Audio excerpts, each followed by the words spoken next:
So how do you allow access to photos on the iPad? Let me show you how it works. If you're new on the Foxtecc channel, consider subscribing for tutorials and videos like this one.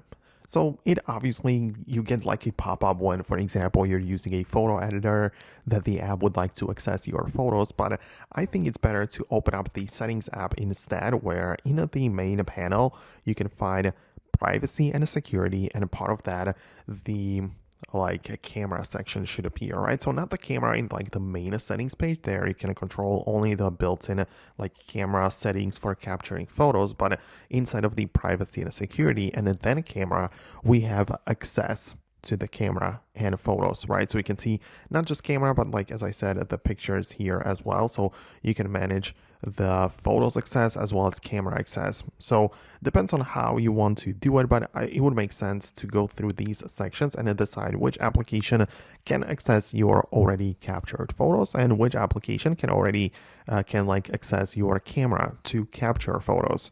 So that is how you can manage it. Obviously, just enable it and disable it anytime you want. So, even if you make some change and you want to then return back to the original setting, you still have the option to. So that's something that you have available. Let me know in the comments below if that is the thing that you had in mind. Most definitely let me know in the comments if you would like to see some more videos about some other topics, and stay tuned by subscribing so you do not miss them. Thanks a lot for watching, and I'll talk to you soon.